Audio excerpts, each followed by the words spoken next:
paraan ng pamumuhay sa iyong paniniwala at higit sa lahat sa inyong wika sa kanilang mga paalala. Tinutulong ang liwan ang sinaunang sulat ng aking mga nanon. Doon nila sinusulat ang kanilang mga panalangin at tula para kay anak. Masaya at buo ang kanilang pagkakakilanlan.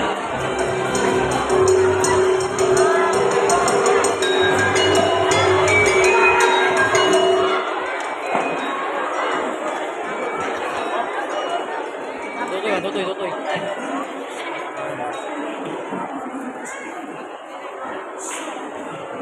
Mahal sila sa pagdating naman. Kaya ito para makapagsulat. Doktrina Kristiyana, isang aklat na tutulong ng Kristyanismo. Pero sa paglipas ng panahon, unti-unti nilang ipinabawal ang paggamit ng sariling wika. Sa utos ng Hari Carlos IV, pinili ang mga Pilipino na sa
sa kapangyarihang ipinagkaloob sa atin.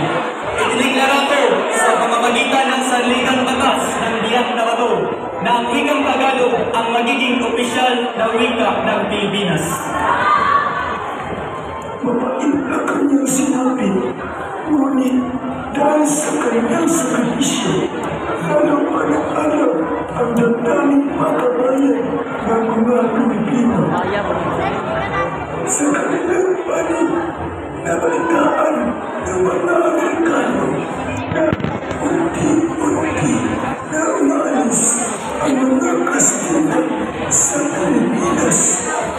Nanatila na kanilang pagkatalo laban sa mga Pilipino. I have received a letter from the Philippines that the Castilla is slowly leaving the country. We must get ready. Very nice position.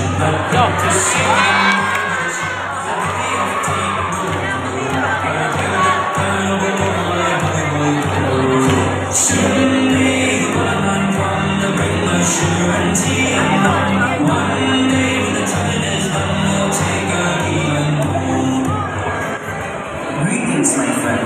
We have come to help your country. What kind of help have you brought for us? We've come to provide you with education for your people.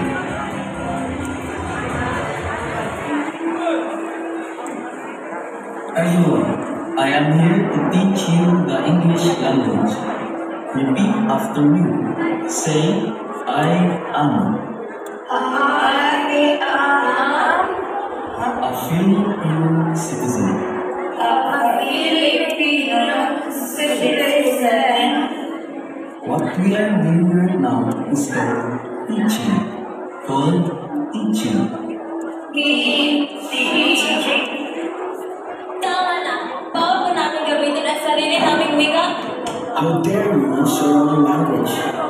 Coming from and sit in the air.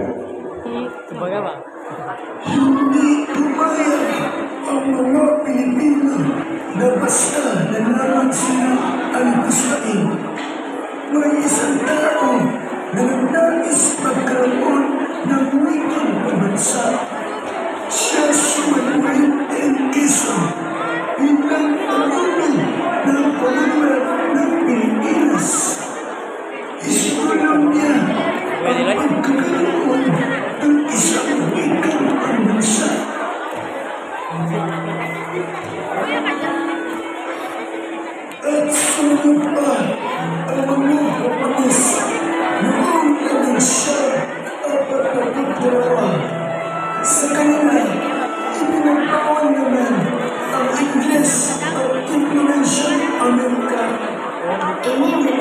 bumutiyaw sa isang pagpupul.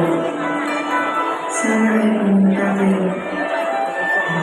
Tagalog at Ilonggo ay itinatag opisyal ng wika ng bansa.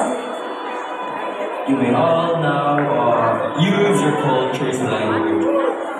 Hay, sa wakas, magkasulat na rin tayo ng alamat, maikling kwento, nobela at iba pang panitikan sa ating sariling wika, sa wikang Filipino.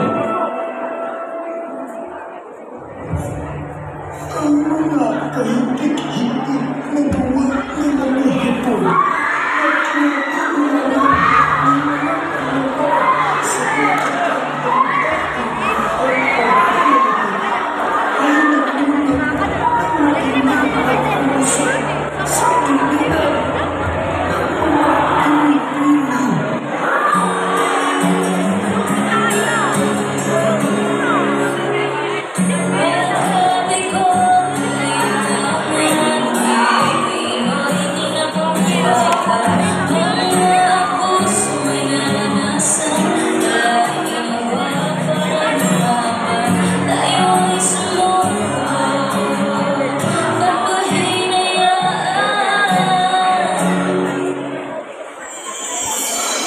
Samurai.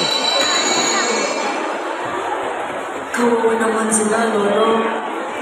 Paano naman kaya nila nakamit ang kalayaan, Lolo?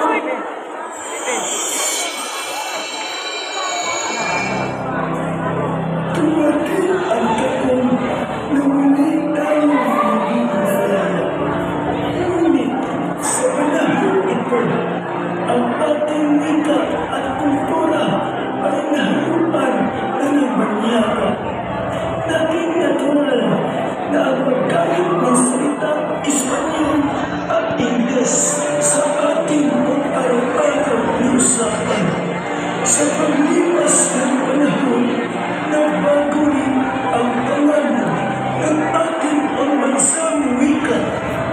Mula Tagalog, naging Pilipino at sa kalapunan, Filipino.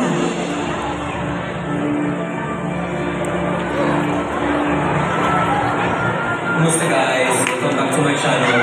Ako si Jess Reviewer ng Japanese Vibe ng Pure Filipino by Heart. Ngayon itiro ko sa Manila upang alamin ang kanilang kultura. Tara, samahan niyo akong mamasyal.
Shout out. Kapoy ah.